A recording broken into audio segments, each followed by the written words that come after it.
All right, let's dive right in.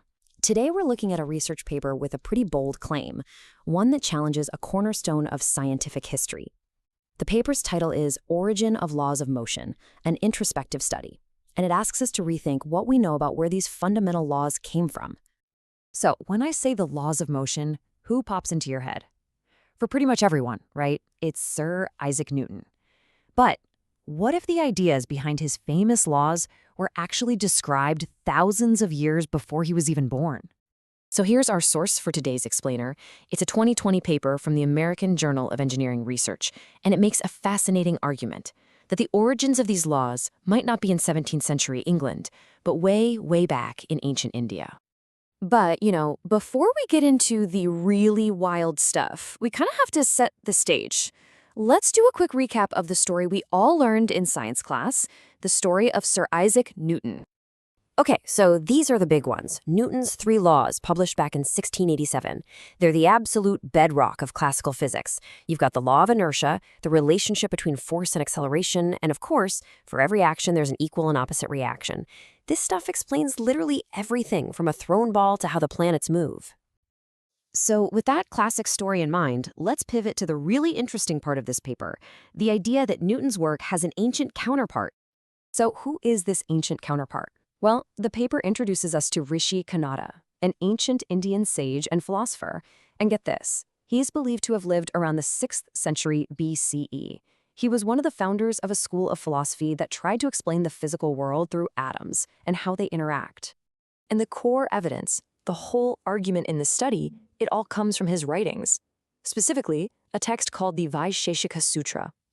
You can think of it as a collection of really short, dense verses, or sutras, that try to explain everything about the physical world, including the principles of motion. And just to put this into perspective, look at this timeline. We're talking about Kanada writing his sutras around 600 BCE and Newton publishing his famous work in 1687 CE. That is a gap of over 2,000 years.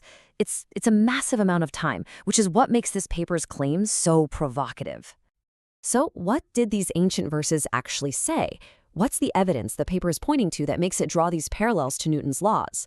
Let's break it down one sutra at a time. All right, here's the first one in the original Sanskrit, just like it's presented in the research paper. Now, I am definitely not going to try and pronounce that, but let's see what the paper says it actually means.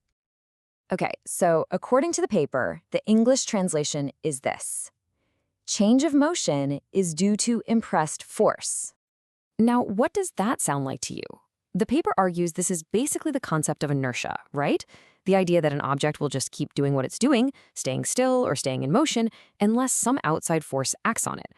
That's pretty much Newton's first law. Okay, on to the second sutra. Again, here it is in the original Sanskrit, pulled straight from the source document. And for this one, the paper's translation reads, change of motion is proportional to the impressed force and is in the direction of the force. So, the argument here is that this ancient verse isn't just saying a force causes a change, but it's explaining how it changes. The change is proportional to how strong the force is, and it happens in the same direction the force is going. Sound familiar?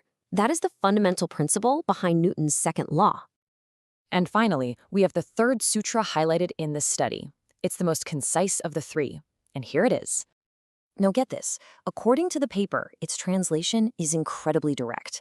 Action and reaction are equal and opposite. I mean, wow, that sounds almost exactly like a one-to-one statement of what we all know as Newton's third law. The similarity in the phrasing presented here is, well, it's pretty hard to ignore. Okay, so the best way to really see what this paper is getting at is to put these ancient verses and Newton's laws right next to each other for a direct comparison, which is exactly what the researchers did. This table, which we've adapted straight from the research paper, is really the heart of the argument. You can see the clear parallel between Kanada's first law and Newton's concept of inertia. For the second law, both describe the change in motion as being proportional to the impressed force. And then, for the third law, the phrasing is almost identical. It's pretty striking when you see it laid out like this. So, after laying all of this out, where does that leave us? What does the paper ultimately conclude? Let's look at the key takeaways. Well, the paper boils it down to 3 main observations. First, the conceptual similarity between the 2 sets of laws is just remarkable. Second, that time gap of over 2,000 years is immense and can't be ignored. And third, the paper describes the parallels as, and this is a direct quote, very exactly same in scientific way. And that leaves us with the paper's central unanswered question. Is this just an extraordinary coincidence? A case of parallel discovery across millennia? Or could it suggest a forgotten chapter in the history of science? The paper doesn't offer a final verdict. Instead, it leaves us to ponder the possibilities. So what do you think?